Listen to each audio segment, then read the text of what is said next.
Assalamualaikum warahmatullahi wabarakatuh. Halo semuanya, kembali lagi di video persiapan kompetisi Sains Nasional KSN 2021 bidang astronomi. Nah, pada video kali ini saya akan membahas mengenai matahari. Kita langsung saja masuk ke materinya. Yang pertama yaitu kita akan masuk ke bagian pengertian. Matahari adalah bintang yang jaraknya paling dekat dengan bumi, baik pada gugusan galaksi Bima Sakti maupun pada galaksi Andromeda. Matahari adalah sebuah bintang, karena matahari memancarkan cahaya yang dihasilkan sendiri. Matahari dapat memancarkan cahaya dan panas yang amat sangat besar energinya, karena dihasilkan dari reaksi fusi nuklir penggabungan inti atom hidrogen. Lalu kita masuk ke bagian yang kedua, yaitu jarak matahari ke bumi. Matahari adalah bintang yang tampak paling besar dibandingkan bintang-bintang lain yang bertaburan di angkasa luar, karena jaraknya yang sangat dekat, yaitu sekitar 150 juta kilometer, atau satu satuan astronomi.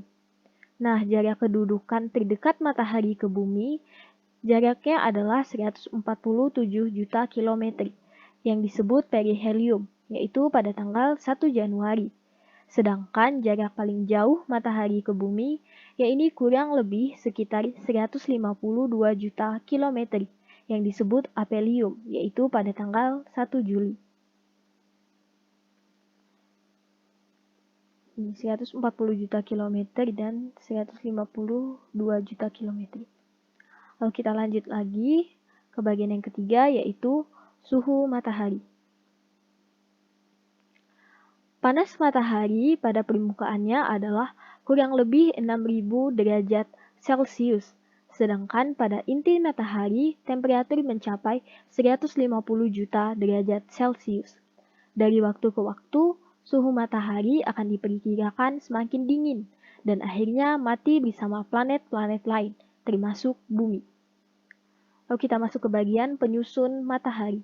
Nah, matahari disusun oleh hidrogen, yaitu sekitar 70%, helium yaitu sekitar 25%, dan 5%-nya disusun atas unsur-unsur lainnya. Lalu kita masuk ke bagian susunan matahari.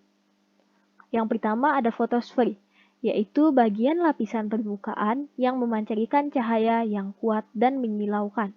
Yang kedua ada kronosfer, yaitu lapisan gas yang sangat tebal.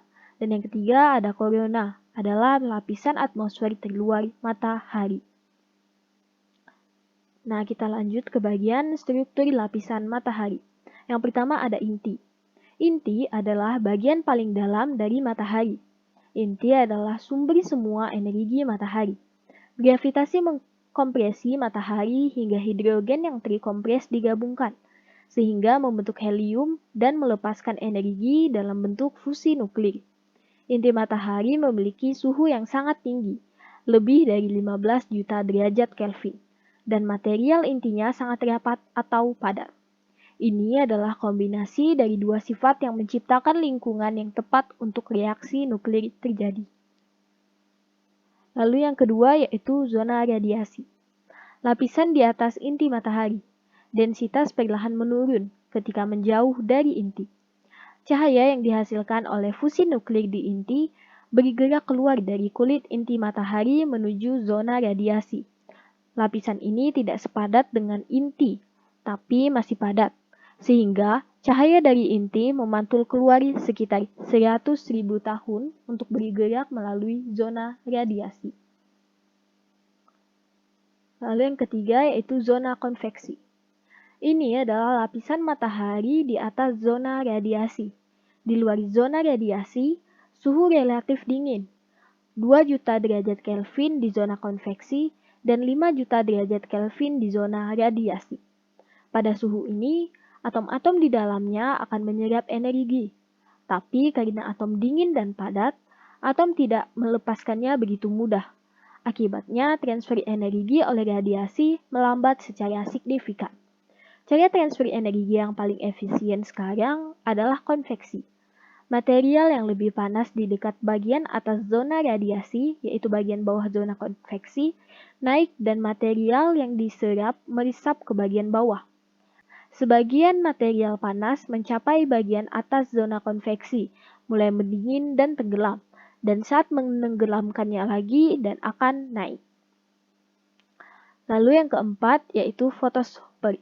Fotosfer disebut permukaan matahari yang tampak, karena matahari benar-benar terbuat dari gas, tidak ada permukaan yang keras seperti ada di bumi.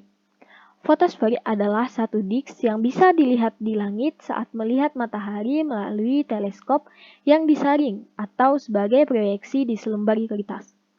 Fotosfer dari gelembung konvektif berada di zona konveksi. Gelombang dan gelembung panas dan dingin yang terus berlanjut menghasilkan pola pada permukaan matahari yang disebut granulasi. Kita lanjut ke yang kelima yaitu kormosfer. Di atas fotosfer adalah lapisan gas, kira-kira setebal 2000 km, dikenal dengan kormosfer. Energi kormosfer ditransfer melalui radiasi. Atom hidrogen menyerap energi dari fotosfer dan sebagian besar energi kemudian dipancarkan dalam bentuk cahaya merah. Kormosfer paling mudah dilihat dengan menyaring semua panjang gelombang cahaya lainnya dari matahari dan hanya membiarkan cahaya merah dari kormosfer yang melewatinya. Tampilan kormosfer menunjukkan pola sel konveksi yang serupa dengan yang ada di fotosfer, namun jauh lebih besar. Konveksi berskala besar ini dikenal sebagai granulasi super. Fitur lain yang menarik dari kormosfer adalah lapisan luarnya yang terus berubah. Geraknya seperti nyala api yang menyembur beberapa ribu kilometer dan kemudian kembali lagi. Lalu yang keenam yaitu ada daerah transisi. Di atas kormosfer adalah lapisan atmosfer matahari yang sangat tipis, sekitar 100 km, di mana suhu naik dengan sangat drastis. 20.000 derajat Kelvin di kormosfer atas hingga lebih dari 2 juta derajat Kelvin di korona. Wilayah ini disebut daerah transisi. Peneliti masih belum mengerti mengapa suhu naik begitu banyak di lapisan terluar matahari yang jauh dari inti penghasil panas. Diduga bahwa struktur medan magnet matahari yang rumit dapat memberikan petunjuk tentang kenaikan suhu yang dramatis di atas perubahan radius yang begitu kecil. Lalu yang terakhir yaitu ada korona. Lapisan terluar matahari disebut korona. Korona berada sekitar 10.000 km di atas fotosfer matahari. Berbeda dengan atmosfer bumi, suhu atmosfer matahari terus bertambah panas saat menjauh dari permukaan matahari. Pada 20.000 sampai 25.000 km dari permukaan matahari, korona memiliki suhu rata-rata 1 juta sampai 2 juta derajat Celcius, tapi kepadatannya sangat rendah, sekitar 1 miliar kali lebih ringan dibanding air. Korona adalah penampilan yang terlihat saat gerhana matahari total. Nah, ini adalah gambar dari matahari dan bagian-bagiannya. Kita bisa melihat di sini ada nomor 1 yaitu inti matahari, yang kedua ada zona radiasi, yang ketiga yaitu zona konvektif, yang keempat yaitu fotosfer, yang kelima yaitu kromosfer, yang keenam yaitu korona, yang ketujuh yaitu noda matahari, yang kedelapan yaitu granulasi fotosfer, dan yang kesembilan ada prominensa. Nah, kita lanjut gangguan yang terjadi pada matahari. Yang pertama yaitu gumpalan-gumpalan matahari. Gumpalan-gumpalan fotosfer ini disebabkan oleh beda suhu antara daerah panas dan daerah dingin yang cukup besar. Nah, di sini kita bisa lihat itu adalah gumpalan-gumpalan fotosfer.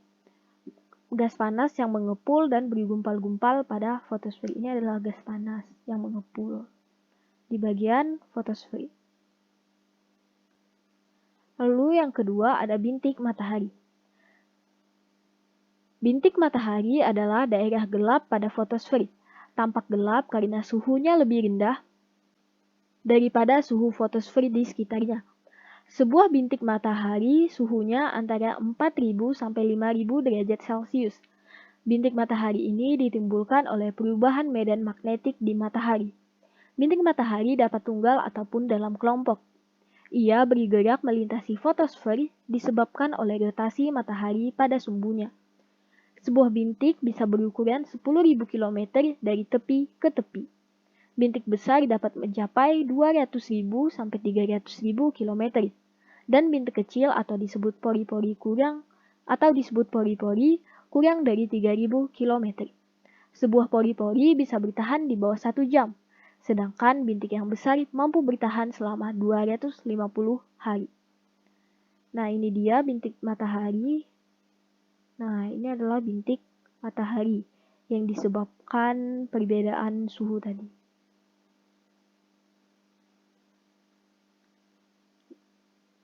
Yang hitam-hitam. Lalu kita lanjut ke bagian gangguan pada pancaran gelombang radio. Radiasi dan partikel-partikel matahari yang diledakkan keluar dari matahari mengenai bumi. Karena 99,98% dari semua energi yang melewati melalui atmosfer bumi datang dari matahari. Tidaklah mengherankan jika gangguan kecil dari matahari menyebabkan pengaruh-pengaruh besar di bumi. Pengaruh lain yang cukup besar adalah pancaran sinar X. Partikel sinar X mempunyai energi tinggi. Karena panjang gelombangnya pendek, saat sinar X menembus atmosfer bumi, sinar X mengubah penyebaran ion-ion atmosfer. Perubahan ini mempengaruhi radio-radio di bumi. Lalu yang keempat ada aurora. Lidah-lidah api matahari tidak hanya memancarkan sinar X, tetapi juga memancarkan aliran-aliran partikel-partikel atom, seperti proton-proton dan elektron-elektron. Partikel-partikel itu sampai pada atmosfer bumi bagian atas.